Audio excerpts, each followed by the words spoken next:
everyone, greetings from New York City. I'm here with my friend Sel from Brisbane, Australia, who just moved to New York. Sel's an entrepreneur and whom I met earlier this year, right? Through mutual friends that we love. Yes, we do. So tell me a little bit about the businesses you have in Australia and what they do and a little bit about yourself. So I started my first business 11 years ago, What's Next, and that is a HR consulting firm specifically for small to medium enterprise, businesses predominantly under 100 staff. And in Australia, we look after everything to do with people. So engagement, culture, performance, hiring, firing, all of those areas. I'm also lucky enough to expand out of that. So there are two other businesses that I've gone into partnership with. One is called Your Secret Sauce, which is a technology platform for kids to increase literacy, but increase reading and writing. And that was started by my son, Digger. He's 11, and so he came to me with this idea. I went to my business partners about it. And then we decided that, we think this is a good idea. And I said, well, I can't just do it for him because then that doesn't really help. So I went back to him and said, look, you can't just start a business on nothing. You need money, which you don't have because you're 10, or you need to put in sweat, which you don't have because you have to go to school. And so we crowdfunded it. Oh, you did? Yeah, wow. And we successfully did that. We raised $26,000 and that got us the business off the ground. And now we've just gone through our second stage of development, getting into schools and about to take it to the next stage. Wow, how involved is he? It's really interesting. So he's been the face of it. So he's done all the social media, and that was a really big thing when we were doing the crowdfund in particular. But he also helped us write the values of the business. Really? Because we were like, well, we need to see it from a kid's perspective. And even in our development, we have asked him, he's come home from school and said, we're really missing this, or I really wish we could have this in the classroom. So he's actually been quite involved in ideas and just giving us that child's perspective of what they really want at that age. So that's been an incredibly interesting journey because one, I haven't been in that space before, but watching him and the way that he thinks and the journey that we've been able to go on together. For that. I don't want to get distracted with that, but I think that's a really fascinating topic because I just feel so many kids these days just don't have a purpose. They don't have somewhere to channel their energy into, and therefore they go crazy. But when you give them something like this where they have responsibility and a clear drive to create something and make a difference, then they're less likely to get in trouble. Because they don't have time to get in trouble. Well, that's true. And do you know what was interesting? That at the beginning, this all started because he came home one day and said, I really love reading. I really love writing. And I said, I knew you love reading. I didn't know you were so into writing. He said, I really think kids need to write more. And I think that we would be able to do that if people were reading more. And so anyway, we sat around and we came up with this idea of Your Secret Sauce, which was to, a paragraph would be started and then another kid would come in, write the next paragraph, another kid would write the next paragraph, and they'd write a story together. And he said, it would be a great way to connect kids from all over the world and show how, he said, I write my essays and hand them in to my teacher and then I get them back, but I never get to read any of my friends' essays. I have no idea how they write, how their imagination works. And so he had these ideas. Anyway, as the business developed and we started to really look at it from a commercial point of view, his co-founders, myself and two other entrepreneurs, started to go down a direction that I think went more commercial than really sticking with what the original vision was. And anyway, I went back to him and sort of talked again about what that vision was, and we went, we need to stick to the vision. And when we did that, it made us much clearer. So it's just an interesting business journey for myself as an experienced business person, where I got perhaps distracted by commerciality. And speaking on vision, you've moved to New York now. Yes. Right, and you're starting a business here. Can you share a little bit about what that is? So firstly, all I ever wanted to do was be here in New York. I kept coming here. I just, I actually find it very calming. And I love the vibe. I think that I've found it to be incredibly encouraging. People want you to win here. I really have found that. And I think it's the heartbeat of the universe. It's just the best city in the world. And I wanted the challenge. Again, the best one? City in the world. Totally is the best city in the world. totally the best city in the world. And so I was like, I need to be here, and I want to see if I can do something here, like ultimate challenge. I know your story is similar. And so I was like, okay, the other business I'm in is in IoT, completely different. And I thought, well, I'll come here and I'll start an element of the consulting firm here, which is focusing on high-level strategic sort of management consulting specifically for entrepreneurs and founders. But it was sort of like, I need to be in New York. What experience and tools do I have that can make me, have that opportunity and start up here? So, yeah. And your business is going to be focused on? So my business is focused on 4 areas. So we look at vision, mission, values of the organisation, and I'm not talking about fancy words on a wall, really understanding how they should be a tool in the business, looking at making sure organisations actually make sense. Most businesses I've been into in the last 20 years haven't actually made sense to perform at their peak. So I take a look at that, making sure people understand what a good day's work looks like. We speak to so many people, so many employees, and they say, I assume I'm doing a good job. I actually don't really know what outcomes I'm meant to get, but I'm told to do these things, and these are the things that I do. And that's your outcome profiles? That's the outcome profiles. And then I do a lot of work in behavioural profiling, so using extended DISC and getting teams to work better together, but really helping the owners understand who is in their business and how do you leverage those strengths. So I'm all about leverage in business and how do we actually lift the overall performance of the people within it and the business itself by connecting the founders and the employees to the business, because we spend a lot of time focusing on connecting employees, but we don't spend a lot of time on founders and entrepreneurs reconnecting to their business. And if they're not connected, their employees are never going to be connected. So, a couple of things here. I think 2, 3, and 4 that you said just now are really, I talk a lot about managing energy. And wouldn't you say that your 2nd, 3rd, and 4th point is really about harnessing the energy within the company and making sure there's no wastage? Absolutely. Right? And then number 1, which is your vision, mission, and values, gives you a point of focus. Yes. And that's something that I always talk about, is that, how we have a finite amount of energy and a finite amount of time. How do we harness that energy and then focus it? But in order to focus that energy, you need to know what to focus on. Yeah. Because if you don't have a point of focus, then where do you channel that energy? And that's what your vision and mission does. And I always say the core values within the business creates parameters upon which you can operate. Yes. Right? So they're guidelines, really. Yes. To operate that finite amount of energy. Yeah. And I think that we don't spend enough time taking vision, mission, values seriously, because they've become a buzz, and they are actually I think the core of the business and the most critical. And most things don't work as well if that's not right.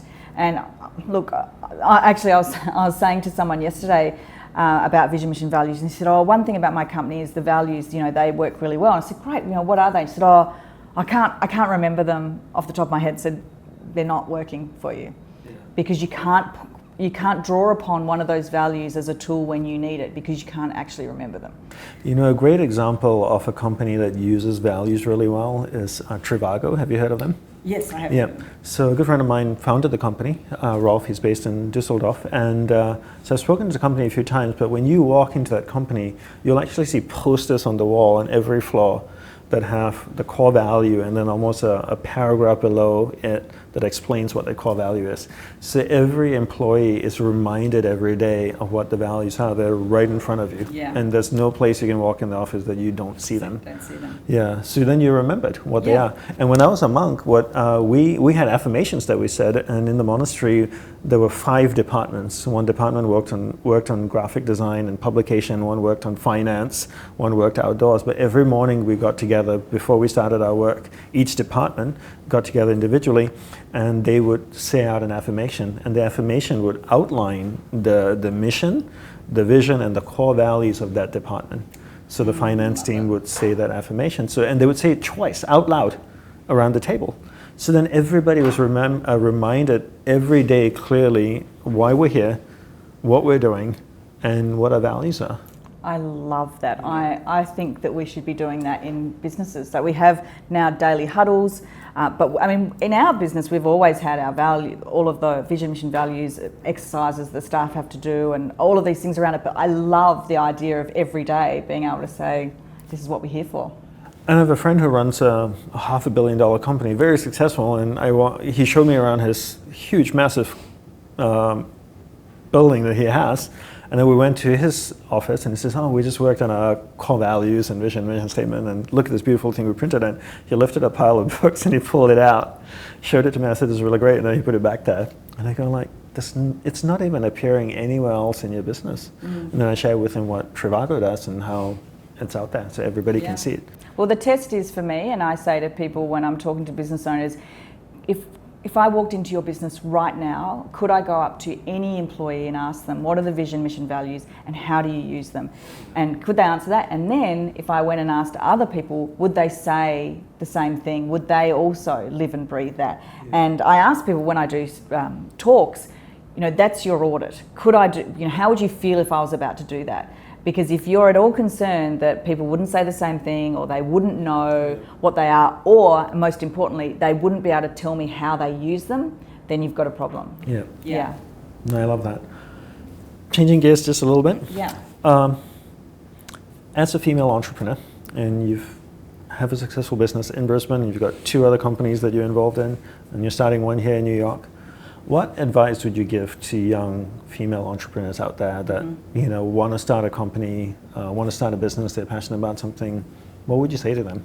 Yeah, look, I'm glad you asked that, because I have quite a lot of, I have views around this space, because I'm also a mother of 3 boys, and this transition here is logistically challenging.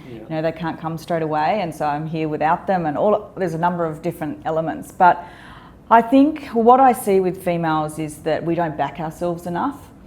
We want to do something, but we tend to see all the reasons why I couldn't do it, or it's why me? Why should I be able to do this? I think there's too much time spent on doubting our capabilities.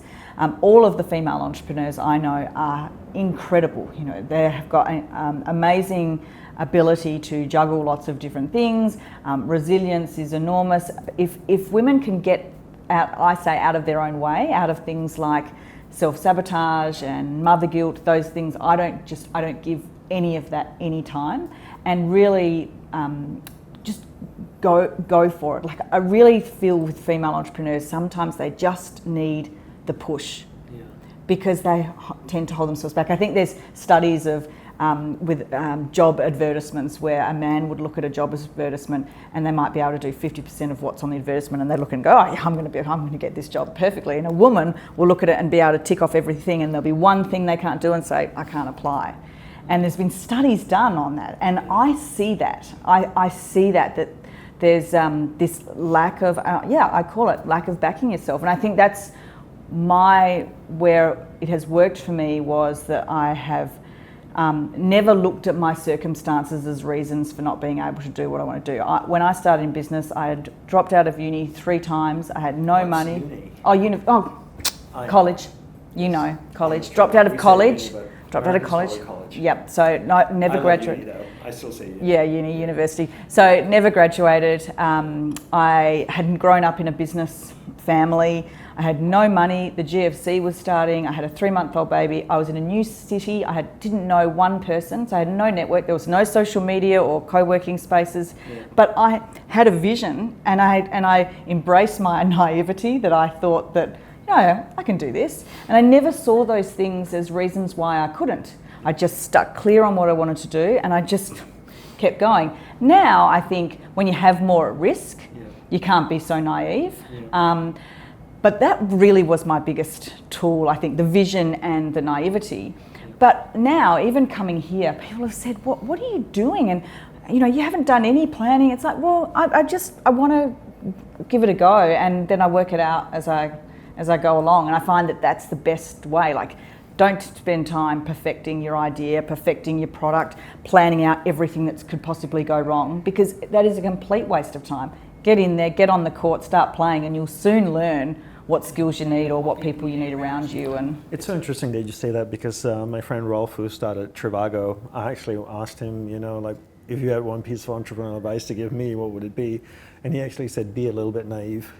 And I asked him, what do you mean by that? I said, just try things. Yeah. Just try.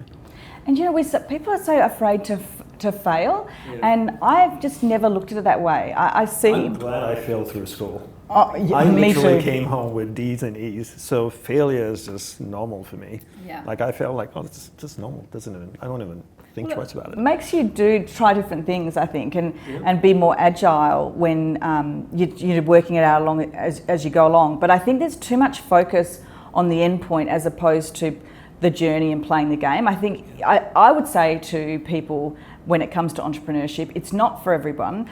And if you're going in it for money or an end point, or because you want to be your own boss, or because you think you're going to have flexibility, like all of those things suck. You don't have much money particularly to begin with. You don't have time. You don't have any time or flexibility. You would love it if someone could tell you what to do occasionally and not be responsible for everything. But I think that if you don't love the game of business, then don't get in it, because it's an ongoing every day. You're going to have your great years, your terrible years, your great days, your terrible years, and you've got to love it. Because if you're in it for something other than loving the game, I don't think people last. I think that's the difference between a true entrepreneur and one that wants what it looks like it is. I think the biggest thing also for young entrepreneurs starting, I think, is not to compare yourself. And I think so many people compare. And my guru had a beautiful saying. He used to say, comparisons are odious. And I really love that. Just don't compare yourself with anybody. Yeah. And it's hard. And I think girls can tend to do that quite a lot, and I've seen that, and don't. Well, and I think social media, and I'm a big fan of social media, but I think that is challenging for people that do struggle with comparisons, because you're seeing one snapshot. And I have people commenting on my social media all the time about my life and it's like you're literally seeing like 0.5% of the reality. And I did a post today saying, did you really want to watch me struggling on the treadmill for 20 minutes today? Or did you really want to watch me going back and forth with payroll for the last 4 days? Of course you didn't. I'm not going to, but that's actually what it is. Like, the reality is that every day you just got to do the work. And I think that and back when I started, there wasn't any of this. So I think now it's harder because you have this expectation of what entrepreneurship is, what business ownership is, and it's not real. Like, that's what you're seeing is not the reality. So unless you love it for what it truly is, may not be it's not for everyone. No, I totally agree. Yeah. Well, thank you so much for taking time out to do this. I really appreciate it. Yeah, thank you. And I'm very keen to see what you do here in New York City. Me too. Yeah. As my son says, Mum, I'm just glad you're having a crack, and I'm just going for it, and I'm going to just see where the journey takes me. I have a clear business plan, and awesome. But I'm stay narrow and deep. Stay narrow and deep, and enjoy it. Like, I'm just having a lot of fun. And this is the place to do it. Oh, sure is. Yeah, Thank awesome. you. Thank you so much. Appreciate it. Thank you.